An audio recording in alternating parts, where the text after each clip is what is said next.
It's a familiar sight in households around the world. Children being entertained and placated by technology.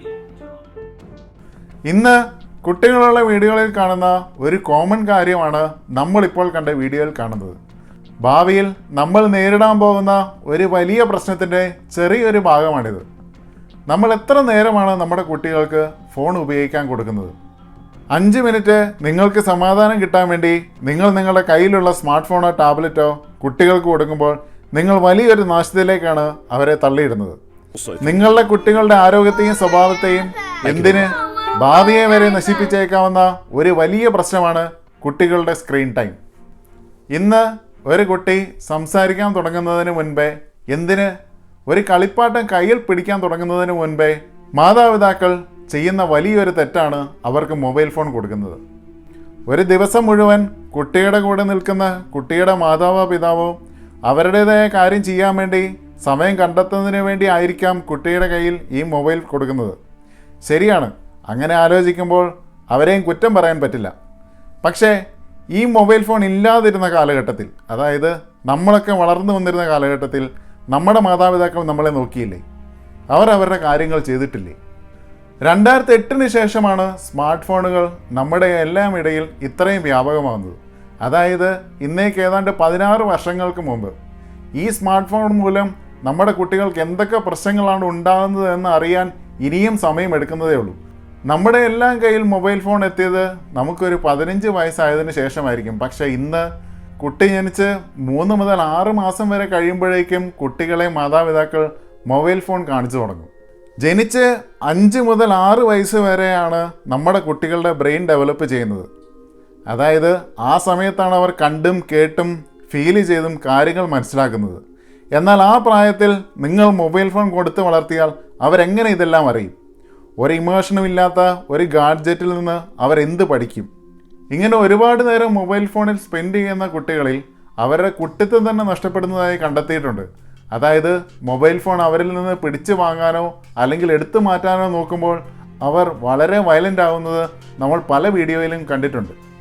നിങ്ങൾ ആരെങ്കിലും നിങ്ങളുടെ കുട്ടികൾ ചെറുതായിരിക്കുമ്പോൾ അവർക്ക് ഡ്രഗ്സ് കൊടുക്കുമോ? അല്ലെങ്കിൽ അവർക്ക് മദ്യമൊഴിച്ച് അവരോട് കുടിക്കാൻ നിങ്ങൾ പറയുമോ? അത് എത്രമാത്രം വലിയ തെറ്റാണെന്ന് നിങ്ങൾക്കറിയാം. എന്നാൽ നിങ്ങൾ മൊബൈൽ ഫോൺ നിങ്ങളുടെ കുട്ടികൾക്ക് കൊടുക്കുമ്പോൾ ഡ്രഗ്സ് കൊടുക്കുന്നതിന് തുല്യമാണ്.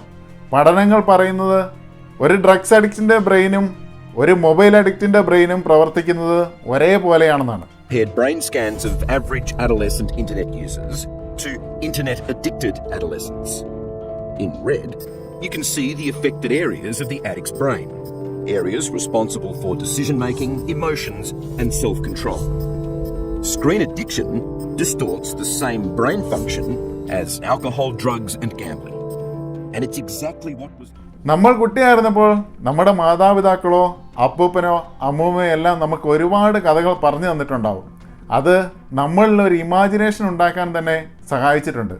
എന്നാൽ ഇന്ന് നമ്മൾ കുട്ടികളെ മൊബൈൽ ഫോൺ കാണിക്കുമ്പോൾ നിങ്ങൾ കാർട്ടൂൺസ് ആണ് കാണിക്കുന്നത്. പക്ഷേ ആ കാർട്ടൂൺസിൽ എന്ത് ഇമാജിനേഷനാണ് അവർക്ക് ഉണ്ടാക്കാൻ സാധിക്കുന്നത്?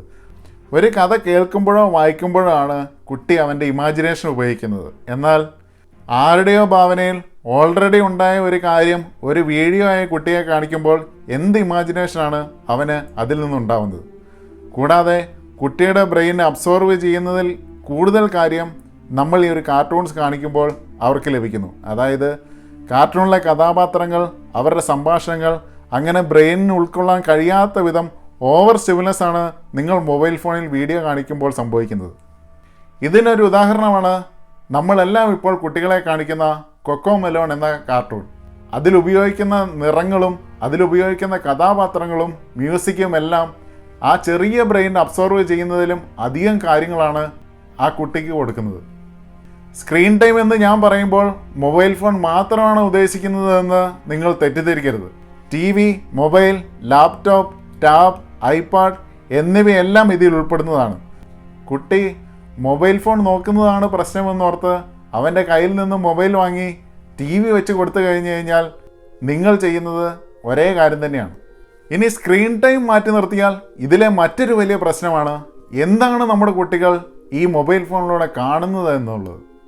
യൂട്യൂബിൽ ഒരു കണ്ടന്റ് ക്രിയേറ്റർ കണ്ടന്റ് അപ്ലോഡ് ചെയ്യുന്നതിന് മുമ്പേ ഈസ് ദിസ് മെന്റ് ഫോർ കിഡ്സ് എന്നൊരു ഓപ്ഷന് അവർ ഉത്തരം നൽകേണ്ടതായിട്ടുണ്ട്. പലരും ഇത് കുട്ടികൾക്ക് വേണ്ടിയുള്ള വീഡിയോ അല്ല എന്ന് പറഞ്ഞാണ് വീഡിയോ അപ്ലോഡ് ചെയ്യുന്നത്. 18 വയസ്സിന് മുകളിലുള്ളവർക്ക് കാണാൻ പറ്റുന്ന ഒരു വീഡിയോ ആയി യൂട്യൂബ് ഇതിനെ കണക്കാക്കുകയും അത് നമ്മുടെ എല്ലാ അക്കൗണ്ടുകളിലേക്ക് റെക്കമെൻഡേഷനായി വരികയും ചെയ്യും. നമ്മുടെ നാട്ടിലെ മിക്ക പേരൻസും അവരുടെ ഫോണുകളിൽ അവർ 18 വയസ്സിന് മേലെയാണെന്ന് പറഞ്ഞെടുത്ത യൂട്യൂബ് അക്കൗണ്ടിലാണ് ഈ കുട്ടികൾ ഈ വീഡിയോസും കാണുന്നത്. ഈ കാർട്ടൂണിന് ശേഷം അടുത്ത വീഡിയോ എന്താണ് യൂട്യൂബ് റെക്കമെൻഡ് ചെയ്യുന്നതെന്ന് നിങ്ങൾ ആരെങ്കിലും ശ്രദ്ധിച്ചിട്ടുണ്ടോ? നിങ്ങൾ മൊബൈൽ ഫോൺ ഒരു കുട്ടിയുടെ കയ്യിൽ കൊടുക്കുമ്പോൾ അതിൽ ഇൻ്റർനെറ്റ് കണക്ഷനും ഒപ്പം ആരും അത് മോണിറ്ററും ചെയ്യുന്നില്ലെങ്കിൽ എന്ത് അപകടകരമായ അവസ്ഥയാണിത്. പല വീടുകളിലെയും അപ്പൂപ്പനും അമ്മൂമ്മയുമായിരിക്കും അവരുടെ ഫോണുകൾ കുട്ടികൾക്ക് കൊടുക്കുന്നത്. അവർക്കാകട്ടെ ഈ കുട്ടി ഫോണിൽ എന്താണ് ചെയ്യുന്നതെന്ന് അറിവുമുണ്ടാവില്ല. മൊബൈൽ ഫോൺ കൊടുക്കുന്നതിന് പല മാതാപിതാക്കളും പറയുന്ന മറ്റൊരു ന്യായമാണ്, എൻ്റെ കുട്ടി ഇപ്പോഴേ ഈ ടെക്നോളജിയെല്ലാം ഉപയോഗിച്ചില്ലെങ്കിൽ നാളെ അവൻ സ്കൂളിലോ നഴ്സറിയിലോ പോയി കഴിയുമ്പോൾ മറ്റ് കുട്ടികളെക്കാൾ പിന്നിലാകുമെന്നുള്ളത്. അവരോട് ഒരു കാര്യം ചോദിക്കട്ടെ, പണ്ട് നിങ്ങൾ നഴ്സറിയിൽ പോകുന്നതിന് മുൻപേ നിങ്ങളുടെ മാതാപിതാക്കളോ അല്ലെങ്കിൽ അപ്പൂപ്പനോ അമ്മൂമ്മയോ എല്ലാം നിങ്ങൾക്ക് ABCDയും AAEയും 1 2 3 എല്ലാം പഠിപ്പിച്ചിട്ടുണ്ടാകുമല്ലോ. നഴ്സറിയിൽ പോയി തുടങ്ങിയപ്പോൾ എത്ര കാലത്തേക്ക് നിങ്ങൾക്കിതിൻ്റെ അഡ്വാൻറ്റേജ് ഉണ്ടായി? 5 വയസ്സ് വരെ കുട്ടിയുടെ ബുദ്ധി വളരുന്ന ഒരു കാലമാണ്. ആ സമയത്ത് അവൻ കണ്ടും കേട്ടും തൊട്ടുമെല്ലാം അറിയുന്ന കാര്യങ്ങളാണ് പിന്നീട് അവൻ വളർന്നു കഴിയുമ്പോൾ അവൻ്റെ ക്യാരക്ടറും ജീവിതവും തീരുമാനിക്കുന്നത്. നിങ്ങൾ നിങ്ങളുടെ കുട്ടികൾക്ക് മൊബൈൽ ഫോൺ നേരത്തെ കൊടുത്തതുകൊണ്ട് ഒരിക്കലും അവർ ബാക്കിയുള്ളവരെക്കാൾ മുന്നിലെത്താൻ സഹായിക്കില്ല, പകരം പിന്നോട്ട് പോകാനേ അത് ഉപകരിക്കൂ.